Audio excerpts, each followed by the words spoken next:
E a gente está recebendo uma médica aqui, uma grande oportunidade para você ter acesso a uma conversa sobre saúde, sobre bem-estar, sobre longevidade. E vamos entender qual que é o papel do médico endocrinologista, a importância dele, dessa especialidade que está tão falada. Eu diria que está até na moda. Senhoras e senhores, ela é proprietária, está à frente do Ciendo Endocrinologia Clínica. Doutora Poliana Gomes, seja muito bem-vinda. Olá, Léo. Boa tarde. Tudo bem, Poliana? Tudo jóia. Eu falei brincando aqui, mas assim, tem alguns ramos da medicina, eu acho que é natural isso, odontologia também tem isso, né? Sim. Que acabam, em determinadas épocas, ganham maior visibilidade, vamos dizer. Sim. Né? Aí eu diria que o endocrinologista, talvez o nutrólogo também, mas principalmente o endocrinologista, os olhos estão muito voltados para ele nesse momento. Não tá tendo esse movimento assim? Tá, Léo, assim, tá sendo muito falado o que pode ser feito para as pessoas terem um corpo mais bonito, né? Terem um resultado mais rápido. As pessoas estão acordando, né, para essa relação entre estética e sucesso. Então, muitas vezes as pessoas estão buscando um caminho de serem mesmo mais felizes, né? E se existe algo aí que pode ser feito, e aí começa esse burburinho, né, de determinada pessoa buscou um endocrinologista, teve um resultado, o que foi que a pessoa fez.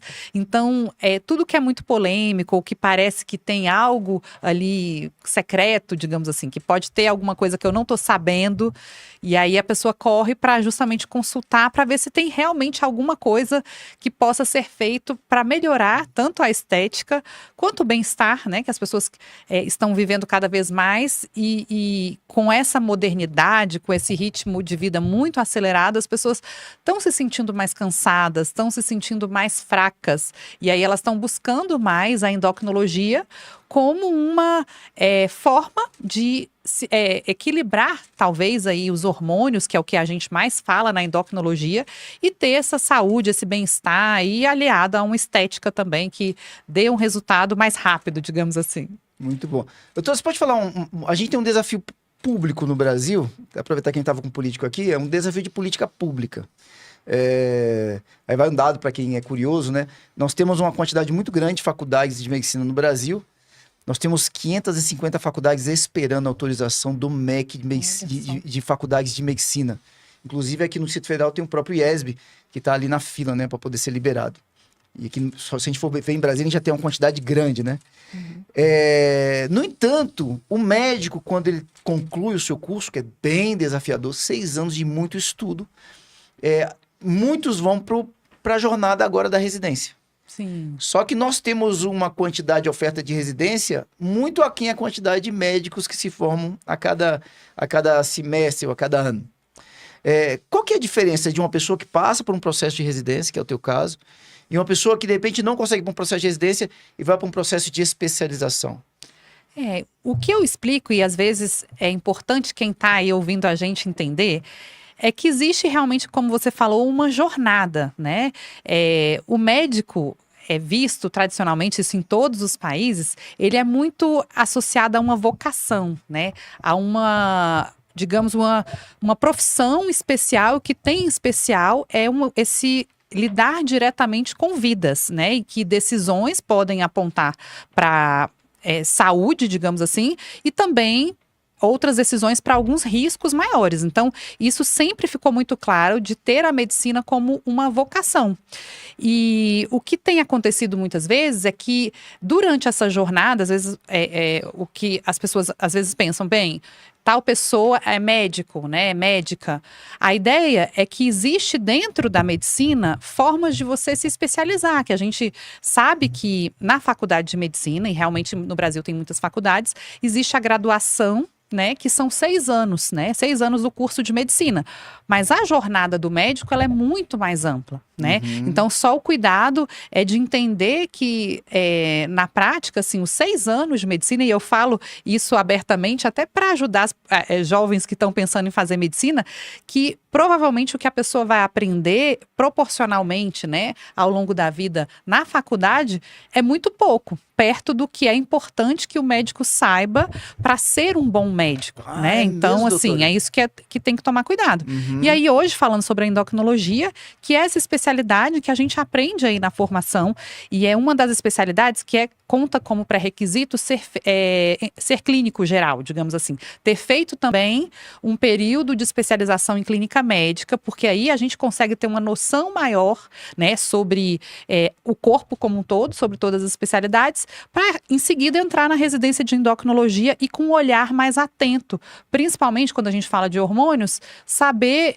quando usar, né, quando não usar, escolher bem o paciente com todos os cuidados que são necessários, para eu não correr o risco, por exemplo, de ler algo na internet, isso acontece muito com os pacientes em casa, e fazer uma interpretação. Aquela interpretação vinda de alguém que estudou, tem a experiência prática, para entender, interpretar aquela informação, é diferente se o médico realmente fez essa jornada, né? Se é realmente um endocrinologista ou não. Porque senão fica parecendo, e aí é justamente isso que a gente lida no consultório hoje em dia, com relação a hormônios, com relação a determinados tipos de medicamentos, em que as pessoas têm um acesso a uma informação, e aí, dependendo de como foi colocada essa informação, parece ser que existe tal substância ou tal medicamento ou tal hormônio que parece ser perfeito para todo mundo, né? Aí a pessoa tá lendo ali e vê, você tá indisposto, você tá com queda de cabelo, mulher não tá dormindo direito, tá irritada, use tal coisa. Isso aqui pode ser. Então, às vezes a pessoa que é leiga, digamos assim, ela vai ler e vai falar, eu tenho certeza que isso é para mim. Então é importante ter ali um profissional com essa formação para conseguir interpretar essa notícia e entender o porquê que ela é verdadeira ou falsa. Né? Então, isso que é importante. Deixa eu entender essa jornada aqui, doutor. Isso aqui é muito importante, pessoal. Extremamente importante, mais importante do que você imagina. Ó, vamos lá, vamos pegar aqui a fala da doutora. Aquilo que você aprende 6 anos na faculdade é um percentual pequeno daquilo que você ainda vai aprender para você poder aplicar com excelência a tua profissão. Presta bem atenção nos detalhes dessa conversa aqui. Vamos entender aqui, doutor. Você fez 6 anos de faculdade. Você falou que antes de ir para endocrinologia, você passou pela clínica geral. Sim. Esse processo de formação como clínico geral levou quanto tempo? É uma residência também? É uma residência médica. E aí que é o detalhe, né? Que a gente fala que medicina é vocação, porque acaba que durante o período de estudo ali na graduação, na faculdade, é quando a gente tem um contato para entender um pouco qual que é a minha área, qual que é a minha vocação. Eu vou para tal área cirúrgica, eu vou para a área clínica. E aí, nesse momento, a gente sabe que não basta eu decidir, eu quero ser endocrinologista. Durante todo o processo da jornada médica, ele vai passando por triagens, digamos assim. Ele tem que fazer uma prova para passar, porque, de fato, em tese, se eu estou me dispondo a cuidar ter esse olhar, né, de cuidado com a saúde na parte hormonal, eu vou ter que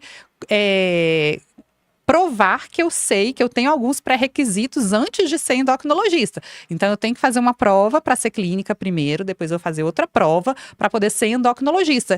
E isso você vai acumulando conhecimento. E você sabe, Léo, que tem alguns países da Europa que não basta você querer ser médico, né? Você tem que ter uma comprovação curricular, né, no ensino médio, digamos, de lá, né, como se fosse o ensino médio deles, em termos de pontuação. É como se eles aliassem a possibilidade de ser médico, né, de ter a vocação, digamos, de ser médico, não basta querer ter o desejo. Eu tenho que comprovar que eu também tenho conhecimento em outras áreas. E aí eu acho que em termos de habilidades mesmo, até para conseguir adquirir o conhecimento necessário para cuidar dos pacientes, antes de entrar na faculdade. Então, não basta se inscrever numa prova.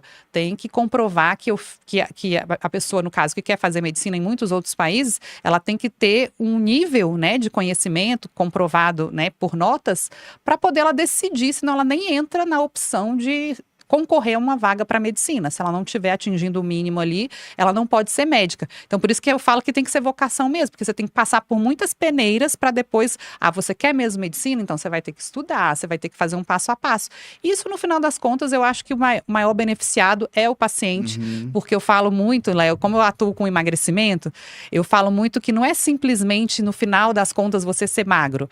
É você também se transformar numa pessoa melhor, numa pessoa diferente. Quando você assume ali a responsabilidade de mudar hábitos, você acaba tendo uma rotina que vai transformar também a pessoa como uma pessoa melhor, né? Outro dia eu vi uma pessoa comentando assim, emagrecer com hábitos saudáveis é bom não simplesmente pelo fato de você estar mais magro, mas pelo fato de você ter orgulho de si mesmo. Bom, eu comi um prato, olha que prato bonito, e eu fui lá e comi aquele prato com os nutrientes que eu preciso, e isso traz uma gratificação, uma sensação boa para a pessoa, que talvez uma refeição fast food não vai. No fundo, a pessoa acaba que a gente brinca muito e fala, né, coloquialmente, que você se transforma no que você come, né? Então, se a pessoa come ali um hambúrguer com batata frita e refrigerante, aquilo ali não é só essa frase, né, que a gente fala que você se transforma no que você come, né? Mas tem a ver, Léo, com toda a biologia mesmo do ser humano. A ciência hoje comprova que a alimentação, ela vai ali passar, né, pelo processo de digestão e ela pode alcançar, ela vai mudar uma alimentação processada, ela vai mudar aquela absorção ali na parede do intestino, o intestino vai ficar diferente e muitas vezes a inflamação que esse tipo de alimento vai causar, porque o corpo não foi feito para comer determinados tipos de alimentos, pode afetar inclusive o cérebro da pessoa. E aí a pessoa pode sim se sentir pior. Quanto que a gente consegue diferenciar? Hoje a gente não consegue, mas o quanto que transtorno de ansiedade, transtorno depressivo pode também ter uma associação com a alimentação ruim, e isso muda, digamos, o que a gente tem no cérebro, que é essa neuroplasticidade. Então, às vezes, a pessoa está se alimentando mal, ela passa a pensar mal. E aí, a gente lembra do que eu falo muito, né, quando a gente fala de emagrecimento, da importância do exercício físico, porque o exercício físico, sim, ele é capaz de fazer o oposto, que é justamente, se você se exercita, você começa a ter melhores pensamentos, você evolui do ponto de vista cognitivo, de memória. Então, assim, eu sou muito voltada na endocrinologia, entendendo os hormônios, como eles funcionam e sabendo como a alimentação dos dias de hoje, processada, o sedentarismo, podem afetar essa produção hormonal. Hoje eu estou muito mais pautada no entender a importância que é estimular as pessoas a viverem de forma diferente com relação ao comportamento mesmo, do que instigarem as pessoas a usarem medicamentos. Então, assim, eu não falo mal de medicamentos, pelo contrário, é a minha área como médica, eu prescrevo muita medicação, mas eu sempre coloco essa base, e aí é importante isso. É importante ter essa visão de endocrinologista, porque isso é científico, né? Não é algo que eu percebi apenas na minha experiência como médica, mas também é algo que eu vejo comprovação científica, e não tem por que eu ficar só pautando na medicação, na reposição hormonal, se pode ser feito muitas outras coisas podem ser feitas para ajudar a vida das pessoas, né, Léo? Doutora, eu compartilhar uma experiência que eu tive ontem. Eu tava no final da tarde bem cansado, né? Final de semana me esgotou bastante, muito tempo com os meninos. Eu falei, tô cansado por conta disso, tava muito cansado. Cheguei em casa, aí eu tomei o whey protein, aí tomei os outros suplementos, até que você me passou, doutor. E aí eu falei, sem pensar, eu tava assim, sem pensar, peguei minha roupa, fui pra academia e fui nadar. Aí nadei ali, eu acho que 1.600 ontem. Uau. Mas quando terminou a natação, eu tava cheio de energia. Ou seja, eu entrei na academia muito cansado, eu diria quase arrastando, mas eu saí dali ligadaço. E isso ali eram as 9 horas da noite. Por que isso acontece, doutora? Então, Léo, isso que já é comprovado. A atividade física, ela gera substâncias, endorfinas, Léo, que é como um remédio, funciona mesmo como um remédio. Então, para muita gente que às vezes fica preocupada, eu não posso esquecer meu remédio, eu estou fazendo um tratamento, e esse tratamento eu não posso atrasar a medicação, porque senão eu vou ficar, né, quem faz tratamento para ansiedade ou tratamento para depressão, fica muito preocupado no remédio. Bom seria se as pessoas pudessem se preocupar com ir à academia, né? Porque isso aí é extremamente comprovado mesmo, né? Então, do ponto de vista de endorfina, do ponto de vista de testosterona, que é o que todo mundo quer hoje em dia, ter mais testosterona, a atividade física faz essa modulação. Então, é fato, isso não é psicológico apenas, as pessoas se sentem melhor. E eu brinco e falo que às vezes você não está estressada, para a mulher, né? Você não está estressada, às vezes não está simplesmente com raiva das pessoas ao redor, da família, e sim, você fez menos exercício do que você precisava. Então, esse detalhe, ele é prático. Eu percebo isso na vida, né? A minha atividade física aeróbica é mais a corrida. Então, como muda, né? Quando eu fico alguns dias sem correr, que eu começo a perceber que não tô legal, às vezes uma visão mais negativa da vida mesmo. E isso a atividade física combate muito bem, Léo. Olha que espetáculo isso. Doutora, para ficar claro, até para quem está acompanhando o programa, qual que é o momento que eu entendo assim, eu preciso ir a um médico, mas não é qualquer médico, eu preciso ir a um médico endocrinologista. Tem alguns sintomas que eu tenho que observar no meu cotidiano? Qual que é a dica? A importância das pessoas entenderem a endocrinologia é que ela é essa especialidade com olhar clínico, né? Então, na dúvida, eu costumo falar assim, e puxar a sardinha para a endocrinologia, na dúvida, você quer tá sentindo algo, vá ao endocrinologista, porque ele também é clínico, né? Ele também tem essa formação, experiência para avaliar essa inter-relação que existe entre, né, todos os órgãos, né? Porque ele também tem essa formação e se tem algo que pode estar relacionado com hormônios, melhor ainda. Então, eu digo que todas as pessoas, né, de todas as faixas etárias, aí, principalmente falando de adultos, é importante se consultar pelo menos uma vez ao ano. Léo, veja só, imagina que tem pessoas que entra ano, sai ano, não faz exames ou não tem uma conversa, porque não é a consulta, ela sim tem esse caráter de conversar especificamente sobre a saúde naquele momento. E o que muda a pessoa? O que ganha uma pessoa quando ela decide fazer uma consulta médica? Ela consegue alinhar, né, entender se na prática o que ela tem feito, o que ela tem feito em termos de exercício, em termos de alimentação, se ela está no caminho certo. Porque isso é individual. Por mais que a gente siga regras gerais, né, de minutos de exercício físico, de alimentação, todo mundo sabe alguns suplementos, talvez, que são importantes, mas você ter esse olhar e conseguir ter uma avaliação individualizada para que você fique melhor, porque é isso, às vezes as pessoas passam um ano. Nesse ano surgiram, por exemplo, em 2024, surgiram alguns sintomas que a pessoa não tinha antes. E ela entra em 2025 sem se consultar. Então, ela nunca vai saber se aquilo que ela sentia podia ser algo mais sério ou não. E às vezes ela vai deixar para descobrir numa fase mais avançada. Então, a gente fala aí de doenças como o diabetes, por exemplo, que é uma dessas doenças que é muito silenciosa. Uhum. E aí, a gente fala isso. Então, é sempre importante as pessoas saberem o que ela vai estar ganhando fazendo essa pausa ao longo da vida dela, né? No caso, pelo menos uma vez ao ano, para fazer exames de sangue, até para você ter um histórico, Léo. Por que é importante você ir ao endocrinologista? Homens, por exemplo.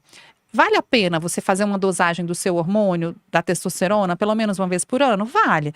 Porque senão a gente não vai ter nenhum efeito para comparação. Então, assim, às vezes a pessoa está se sentindo bem ou numa fase que está mais ou menos disposto, se eu consigo aliar ali, não fica aquela dúvida que vem muitos pacientes que às vezes tem 10 anos que não faz nenhum exame, aí ele dosa a testosterona e ele fala para mim, minha testosterona está baixa. Aí eu falo, baseado em quê, né? Porque está dentro do valor de referência, você não tem nenhuma dosagem antes, né? E se ele já tem uma dosagem, fica mais fácil entender essa curva que vai mudando com a idade mesmo, mas entender melhor o que pode estar acontecendo para eu não ter que decidir nada baseado em apenas um exame, sim, na evolução da pessoa, né? Eu tenho ali um livro, né? Você vai escrevendo um livro quando você se consulta regularmente com sintomas, fazendo essa avaliação com relação aos exames de colesterol, exames de glicemia, exames de insulina, tudo para você ter uma avaliação mais completa e cuidar do que é o maior valor para as pessoas mesmo, né? Que é a saúde, que é essa máquina que a gente precisa para estar bem, trabalhar bem, né? Ainda falando sobre essa questão do profissional endocrinologista, doutora, a gente está vivendo um boom. Quando a gente fala da parte estética, então, sempre foi muito forte. Eu diria que nos últimos anos cresceu mais ainda essa visão para a questão física, né? Talvez até pela questão das redes sociais, a gente está sendo mais visto e você acaba tendo mais referências, né? Mas aí a gente tem todo um mercado, assim, a gente tem clínicas de estética com vários tipos de tratamentos. Nós temos outros profissionais médicos também com algumas propostas de protocolos de emagrecimento. Qual que é o benefício quando eu vou mergulhar no processo de emagrecimento? Se eu tenho um desafio, ou não necessariamente para emagrecer, mas eu vou buscar um profissional, qual que é a vantagem de eu priorizar ir a um endocrinologista em relação, por exemplo, a uma clínica de estética ou um outro profissional que não seja endocrinologista? Sim, Léo.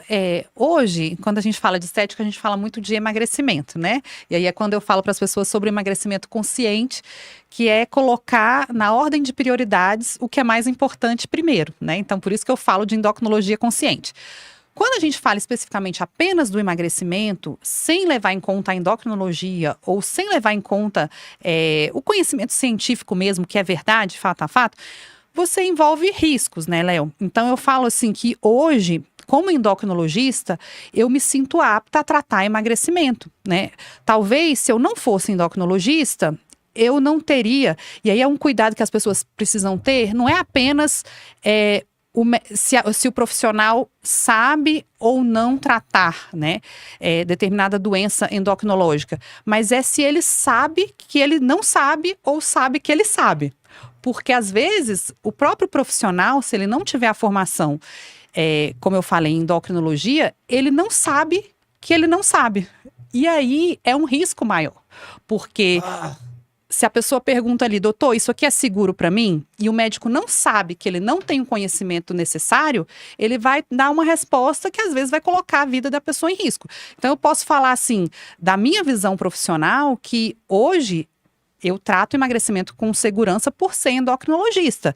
Então é uma visão de saber até onde ir, onde que eu tenho que frear, que eu tenho que tomar muito cuidado. Então eu tenho um olhar mais para a questão da segurança mesmo, né? Então, acho que isso é em qualquer outra profissão, quando você está trabalhando, quando essa profissão especificamente envolve uma profissão de risco, e aí eu vou falar sobre outras profissões, talvez engenharia, profissões que lidam diretamente com a saúde, é fundamental que haja uma triagem desse profissional para que ele saiba se ele tem condições ou não, né, de atuar nessa área. E o que acontece é que muitas vezes nem o próprio profissional sabe que ele não poderia. E aí a gente fala sobre essa autoridade que, assim, isso é muito individual também, a escolha do paciente, que ele vai escolher, né, o profissional que ele se sente mais seguro e mais à vontade.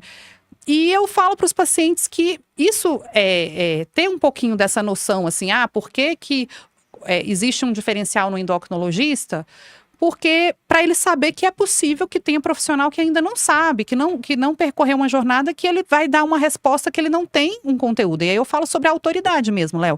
Porque, assim, é diferente falar sobre emagrecimento, né? Quando você fala com emagrecimento com um endocrinologista ou com uma pessoa que não é da área da saúde. Então, só o fato de ser da área da saúde, isso dá uma autoridade maior por uma vivência, por um conhecimento teórico, né? A pessoa ela é da área da saúde, ela pode falar um pouquinho mais sobre emagrecimento. Mas quando eu vou falar em tratamento, que aí é uma atuação direta, que eu vou colocar a mão na massa e eu vou prescrever algo para o paciente, aí essa autoridade ela fica ainda mais importante. Eu não estou só falando, eu estou atuando, né? Então, esse que seria o diferencial, que assim, até para saber se eu sei ou se eu não sei, porque dentro da endocrinologia, Léo, existem outras subespecialidades, né? Então, a gente tem uma formação geral, por exemplo, em doenças da adrenal, que são das adrenais, que são glândulas, né, que podem causar doenças hormonais, mas que são mais raras. E dentro da endocrinologia tem os médicos que eles estudam mais a adrenal. E aí, no caso, o endocrinologista, ele pode fazer um diagnóstico ali, talvez falar, olha, mas eu quero que você escute uma avaliação de um endocrinologista especialista na adrenal. E o que é esse o diferencial? É porque o endocrinologista, ele sabe até onde ele pode ir, ele sabe que existem doenças e que existem riscos que ele vai delegar a uma pessoa que estudou mais aquela área. Então, a vantagem de você ser um endocrinologista é porque você tem essa visão dos riscos, né, que a gente vê de todas as subespecialidades da endocrinologia. Então, o cuidado é que quando o colega não fez essa especialidade, ele não vai conseguir nem saber, né? Ele vai talvez achar que ele sabe, porque ele não tem nem noção de tudo que pode acontecer. Então, os pacientes, eles precisam ter essa informação para eles decidirem, né? Porque a decisão é sempre individual. Mas eu gostei dessa linha, eu não gostei dessa linha, baseada na própria pessoa, e ela está consciente, né, para tomar essa decisão. Como é que a pessoa comum, ela consegue saber se o médico X, ele é um endocrinologista? ou se ele é um clínico geral, ou se ele não fez essa residência. Como é que é? Isso é possível? A gente tem acesso a isso? Sim, porque em tese, quando o profissional termina a graduação, ele recebe um diploma e um título de médico, né? E a especialidade para se tornar um dermatologista, para se tornar um ginecologista, um endocrinologista, oficialmente ele precisa ter um registro, que é parecido com os advogados, que precisam ter um registro ali no seu órgão, né? No caso, para a gente, é o Conselho Regional de Medicina. E ele precisa ter esse registro de uma instituição que realmente certifique que a pessoa tem ali o conhecimento, né? Que passou por uma triagem, cumpriu alguns pré-requisitos para ter esse título. E aí, como do ponto de vista, eu acho que até do passado mesmo, de não ter muita regularização desse ponto de vista, as pessoas confundiram e aí, às vezes, os próprios pacientes intitulam o profissional. Eu fui lá para tratar tal coisa, aquele médico, então, é tal coisa. Então, do ponto de vista leigo mesmo, no bom sentido, o próprio paciente intitula, talvez um nutrólogo, como você falou. Eu fui lá para emagrecer e eu fui ao nutrólogo. Mas oficialmente, o médico só é nutrólogo se ele tiver esse registro, né, no Conselho Regional de Medicina, que pode dar esse título para a pessoa de especialista. Então, as pessoas podem sim consultar por meio desse número, que aí é só perguntar para o profissional, para o médico, né, se ele tem um registro que chama-se RQE, que é esse registro de qualificação do especialista, para de fato ele ter essa autoridade. Eu digo que é uma segurança, né, para o paciente. Não é apenas isso que importa para o paciente, para o médico ser um bom profissional, mas é uma segurança a mais que a pessoa pode ter. É como aquele selo, né, que a gente vê, né, de alguns aparelhos que foram supervisionados, passaram por alguns testes. Então você tem aquele selo de segurança que vale a pena o paciente saber que existe, né? Porque ele pode tomar a decisão que ele quiser, mas é importante ele saber que isso existe, né? Muito bom. Você fica muito atento com quem que você está pegando os seus conselhos. Não é porque a pessoa fala de uma forma convincente que você vai se sentir seguro. Cuidado com isso, porque tem gente que é muito bom de convencimento. Eu fui tomar uma medicação, eu fiz um exame de bioimpedância, estava com uma enfermeira, a enfermeira olhou um cálculo lá, doutora, sobre a questão de água. Aí falou assim, você tá com retenção de líquido. Aí eu sentei contigo, aí você falou isso aqui. Eu nem comentei isso com você, você falou, isso aqui não quer dizer nada. Pode ser que você esteja somente melhor hidratado. Sim. Não tinha nada a ver, mas ela falou com tamanha convicção que eu fiquei preocupado. Ela viu meu resultado de bioimpedância, ela achou que não estava tão legal, você já fez festa comigo. Ou seja, tem que tomar muito cuidado com quem está orientando a nossa jornada, então. Sim, e aí entra nesse que eu falei para você. Não é por maldade, digamos assim, mas é que a pessoa, o profissional, não sabe que não sabe. Então, aí, quando envolve vidas, isso é mais arriscado. Então, é bom ter essa autoridade, né? Determinadas... eu quero tirar minha dúvida na área de tireoide. Tireoide é uma glândula, eu vou consultar com um endocrinologista. Porque senão a pessoa fica perdida e é como você falou, né? Nem tudo que parece né? Então, é importante ter esses bastidores de você verificar, será que tem alguma garantia a mais, né? Porque as pessoas gostam de estarem seguras e terem uma garantia de que é por ali mesmo, né? Muito bem. Doutora, vamos deixar os contatos aqui, quem quiser prolongar essa conversa aqui? Vamos sim. Se você quiser entrar em contato lá na Clínica Ciendo, o nosso Instagram é @ciendoendocrinologia com C. Você pode entrar em contato lá com a Daiane, que você vai ter as informações necessárias para fazer sua avaliação, ou melhor ainda, fazer um tratamento com um endocrinologista. Bom demais. A gente vai se despedir aqui da doutora Poliana Gomes. Na sequência vem uma dupla aqui. Eles são sócios da agência F2 Creative, que é a Carol Sete e o Fernando Fernandes. O Fernando é CEO e a Carol Sete é uma das sócias logo depois do break, senhoras e senhores. Doutora Poliana Gomes. Muito obrigado, doutora. Muito bom, Léo.